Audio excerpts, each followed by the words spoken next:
So you said a lot goes into this effort. One of the guiding documents is the county's economic development plan. Yes. I believe it's adopted every 3 years by the Board of Supervisors.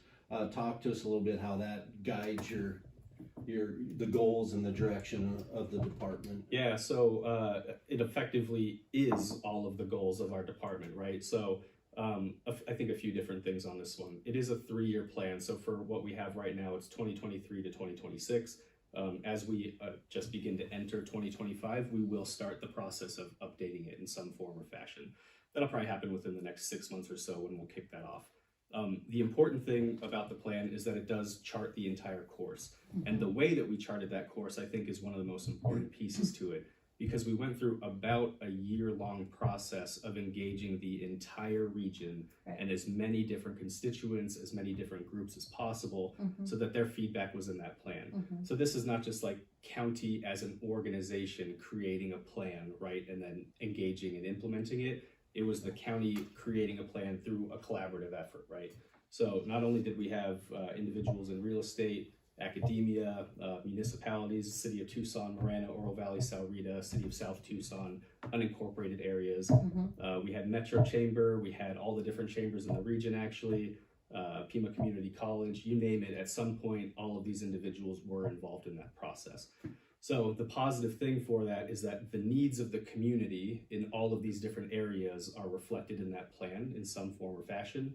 We also did surveys, right, directly with all the businesses, chatted directly with businesses as well, and also constituents, right? So we had community surveys that went out in both English and Spanish as well, right? So that we could make sure that we were covering as much ground as humanly possible.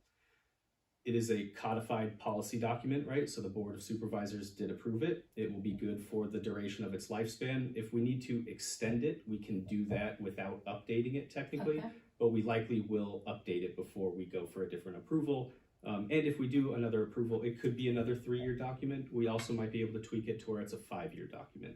Either way, it's living and breathing, right? And there's flexibility built in already, so we're kind of good and mobile with it. That, and then so it's codified, which means that it also includes guideposts, I imagine, and measurable aspects of it, right? And so how often does that reporting occur, or those updates occur? Perfect segue. And very excellent, because in the beginning, then Supervisor Bronson said, you know, this is a very large plan. How are you guys going to kick it off? And so the recommendation was, let's pull 5 of those goals or 5 of those initiatives out, and then associate KPIs, metrics, and all that kind of stuff with them, and then move those things forward. So that was kind of like how we started to gain traction. And then that was actually kind of corroborated with now Vice Chair Scott as well. So that was a really good thing. The way that we're moving those things forward is just through the actual plan itself, right? So it's one of those things where if you take one of those initiatives and you start talking about what is the best way to measure success, we created kind of a duality of doing it, the quantitative and the qualitative. Right. Because a lot of it is interactions like this, right, that we get to go about doing in our daily lives and our daily job. But it's also the capital investment, right? And so those tangible numbers that actually have an effect. Reporting is constant. That's the thing. I meet with my superiors, right, once a month at minimum. We do formal reports through memoranda to the Board of Supervisors once a quarter, as well as an annual report. And then, of course, ad hoc, right? If there's ever a question, anyone can reach out at any time and we'll answer that question, provide as much information as possible.